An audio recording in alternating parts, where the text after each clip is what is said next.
धर्मशाला में 5 साल बाद बंदरों की गणना शुरू हो रही है। ये प्रक्रिया वन्य प्राणी विभाग और बाहरी राज्य की एक संस्था के सहयोग से 26 से 28 दिसंबर तक चलेगी। मुख्यमंत्री सुखविंदर सिंह ठाकुर की सरकार ने इसे वन्य जीव संरक्षण और मानव वन्य जीव संघर्ष को रोकने के लिए अपनी नीतियों का हिस्सा बताया। हालांकि बीजेपी ने इसे केवल दिखावे की कवायद करार दिया। वन्य प्राणी विभाग की अगुवाई में फील्ड स्टाफ को 12 दिसंबर को ट्रेनिंग दी जाएगी। 2019 की गणना के मुताबिक प्रदेश में 3,16,000 बंदर थे। ये नई गणना स्पष्ट करेगी कि उनकी संख्या में कितना बदलाव हुआ है। ट्रैक आधारित प्रक्रिया के तहत स्टाफ बंदरों की गिनती करेगा और डाटा को सॉफ्टवेयर में वेरीफाई किया जाएगा। अभी सरकार की तरफ से जो हमारे को इन्फॉर्मेशन आई है उसमें यह है कि हम इस दिसंबर महीने में 26 से 28 तक 3 दिनों का जो है वह बंदरों का गणना का जो प्रोसेस है वो हम करेंगे। ठीक है, इसके लिए हमने अभी जो है 12 दिसंबर को अपने फील्ड स्टाफ की एक वर्कशॉप भी रखी है।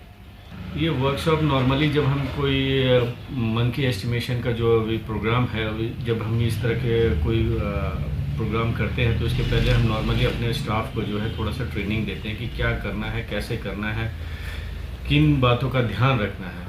तो ये चीज़ें जो है एक प्रिपरेटरी फेज़ होता है किसी भी चीज़ ये इस तरह की एक्टिविटी को करने से पहले।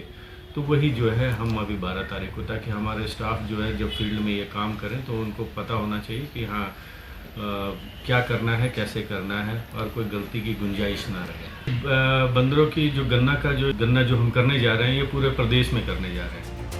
बंदरों की गणना हिमाचल में वन्य जीव प्रबंधन और मानव वन्य जीव संघर्ष को कम करने की दिशा में एक सकारात्मक कदम हो सकता है। हालांकि इस अभ्यास के परिणाम स्वरूप नीतिगत निर्णय और ठोस कार्रवाई की आवश्यकता भी है। गणना का सटीक डेटा ये तय करेगा कि बंदरों की आबादी नियंत्रण के लिए आगे क्या कदम उठाई जाएंगी। धर्मशाला से सूर्य समाचार के लिए पंकज नरियाल की रिपोर्ट।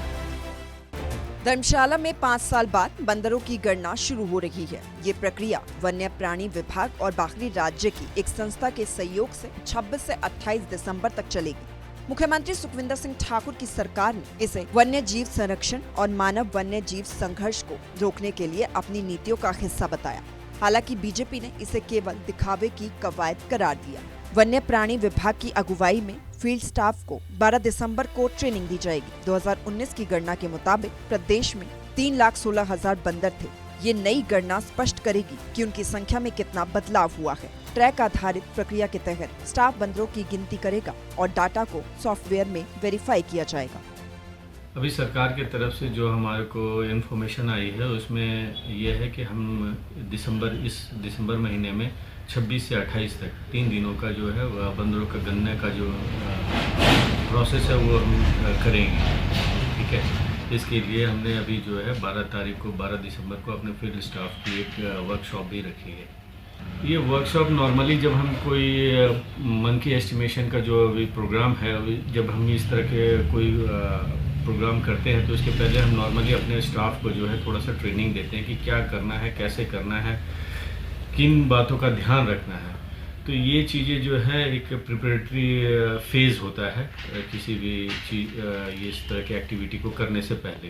तो वही जो है हम अभी 12 तारीख को, ताकि हमारे स्टाफ जो है जब फील्ड में ये काम करें तो उनको पता होना चाहिए कि हाँ क्या करना है, कैसे करना है और कोई गलती की गुंजाइश ना रहे। बंदरों की जो गणना जो हम करने जा रहे हैं ये पूरे प्रदेश में करने जा रहे हैं। बंदरों की गणना हिमाचल में वन्य जीव प्रबंधन और मानव वन्य जीव संघर्ष को कम करने की दिशा में एक सकारात्मक कदम हो सकता है। हालांकि इस अभ्यास के परिणाम स्वरूप नीतिगत निर्णय और ठोस कार्रवाई की आवश्यकता भी है। गणना का सटीक डेटा ये तय करेगा कि बंदरों की आबादी नियंत्रण के लिए आगे क्या कदम उठाई जाएंगी। धर्मशाला से सूर्य समाचार के लिए पंकज नरियाल की रिपोर्ट।